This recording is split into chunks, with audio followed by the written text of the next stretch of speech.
সিলেটের শাহজালাল মাজারের ডেক্সির মধ্যে সিল মেরে দিয়েছিল ডিসি সাহেব। তিনি বলেছিলেন এখন আর মাজারের সিলগালা এইভাবে চলবে না, সরকারিভাবে দান বক্স দেওয়া হয়েছে। আজকে দেখলাম শাহজালাল রহমতুল্লাহের সাথে গাদ্দারি করেছে, তার আজকে প্রত্যাহার হয়ে সিলেট থেকে তাকে বিতাড়িত করা হয়েছে। কথা বলা ঠিক না? সিলেটের ডিসি সরওয়ার আলমকে প্রত্যাহার নিয়ে সারা বাংলাদেশে তোলপাড় চলছে, আলোচনা সমালোচনার ঝড় বইয়ে চলছে। ইতিমধ্যে আমরা কিছু মাজারপন্থী আলোচকদের আলোচনা শুনে অবাক হয়েছি। তারা দাবি করছে যে ডিসি সরওয়ার আলম হজরত শাহজালাল ইয়ামিনী রহিমাহুল্লাহ তার সাথে গাদ্দারি করার কারণে তাকে সিলেট থেকে বিতাড়িত হতে হয়েছে। আল-ইয়াযু বিল্লাহ। আসলে আপনাদের বিবেকটা কোন জায়গায়? এটা কি মস্তিষ্কে, এটা কি হাঁটুর নিচে? এটা ভাবতে আমাদের অবাক লাগে। শাহজালাল ইয়ামিনী রহিমাহুল্লাহ তিনি একজন সত্যের সাধক ছিলেন, তিনি হকপন্থী ছিলেন, তিনি সত্যের ঝান্ডাবাহী ছিলেন।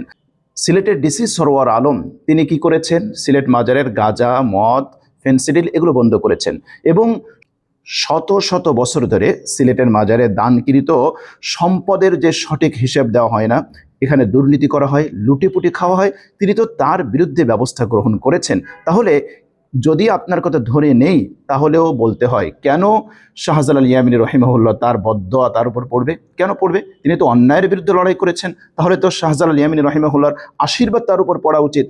অথচ আপনারা ডিসি সরওয়ার আলমকে বিশুদ্ধার করছেন, তার বিরুদ্ধে আপনারা উঠে পড়ে লেগেছেন। আপনাদের বিবেক থাকা উচিত, আপনাদের ভাবা উচিত। আমরা এখানে রাষ্ট্রকে একটা মেসেজ দিতে চাই, যারা রাষ্ট্রীয় ক্ষমতায় থাকবে তাদের মৌলিক কাজ হচ্ছে চারটি। মহাগ্রন্থ আল কোরআনুল কারীমের মধ্যে আল্লাহ সুবহানাহু ওয়া তাআলা ইরশাদ করেছেন, আল্লাযীনা ইম্মাক্কান্নাহুম ফিল আরদি আকামুস সালাতা ওয়া আতাউজ যাকাতা ওয়া আমারু বিল মা'রুফ ওয়া নাহাউ আনিল মুনকার।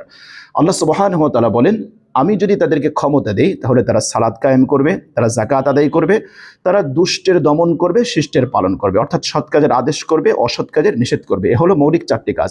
রাষ্ট্রের প্রতিটি মুসলিম নাগরিক যদি তারা সালাত আদায় করে, নামাজ ঠিকমতো পড়ে, তাহলে তারা নৈতিক গুণে গুণান্বিত হবে, তারা দুর্নীতি করবে না, চুরি করবে না। আর যাকাত সঠিকভাবে আদায় করলে, প্রয়োগ হলে দারিদ্র্য বিমোচন হবে। আর দুষ্টের দমন, শিষ্টের পালন হলে রাষ্ট্রে আইনের শাসন প্রতিষ্ঠা হবে। আমরা দেখলাম সিলেটের ডিসি সরওয়ার আলম তিনি যেই উদ্যোগ নিয়েছেন, এটা একটা প্রশংসিত উদ্যোগ। তিনি দুর্নীতির বিরুদ্ধে লড়াই করেছেন, তিনি মাদকের বিরুদ্ধে তিনি ব্যবস্থা নিয়েছেন। এই মুহূর্তে তাকে সিলেট থেকে প্রত্যাহার করে কি মেসেজটা দেওয়া হলো? যে তুমি একজন সরকারি আমলা, তুমি সরকারের গোলাম হয়ে থাকবে, তুমি অন্যায়ের বিরুদ্ধে কথা বলতে পারবে না, বরং যারা সমাজের রাঘব বল, যারা দুর্নীতিগ্রস্ত, দুর্নীতিবাজ, যারা রাষ্ট্রের টাকা, সমাজের টাকা, সাধারণ জনগণের টাকা লুটেপুটে খাচ্ছে, তাদের সাথে তাল মিলিয়ে তোমাকে চলতে হবে। এর বাইরে যদি তুমি চলো তাহলে তোমার জায়গা কোথাও হবে না, তুমি এই পদক্ষেপ নিয়ে সাকসেস হতে পারবে না। এই মেসেজ যদি একজন সরকারি কর্মকর্তা, একজন ডিসিকে দেওয়া হয়, তাহলে বলুন তো দুর্নীতির বিরুদ্ধে কারা দাঁড়াবে? অন্যায়ের বিরুদ্ধে কারা রুখে দাঁড়াবে? দুর্নীতি, অন্যায়, মাদক এগুলোর বিরুদ্ধে কারা ব্যবস্থা গ্রহণ করবে? এজন্য আমরা রাষ্ট্রকে বলবো, সরকারকে বলবো যে এই ধরনের পদক্ষেপ নিলে ভবিষ্যতে কোনো সরওয়ার আলম আপনারা খুঁজে পাবেন না। এমন সৎ ডিসি, এরকম সত্যের পক্ষে কথা বলা, অন্যায়ের বিরুদ্ধে কথা বলা, এরকম যোগ্য ডিসি আপনারা পাবেন না। যদি আপনারা তাকে ইন্সপায়ার করতেন, উৎসাহিত করতেন, তাকে পুরস্কৃত করতেন, তাহলে শত শত সরওয়ার আলম তৈরি হতো, শত শত এরকম ডিসি, সৎ ডিসি তারা তৈরি হতো। কিন্তু আপনারা উল্টা করলেন। এটা সত্যি জাতি হিসেবে, এ রাষ্ট্রের নাগরিক হিসেবে আমরা সত্যি দুঃখিত, আমরা ব্যথিত।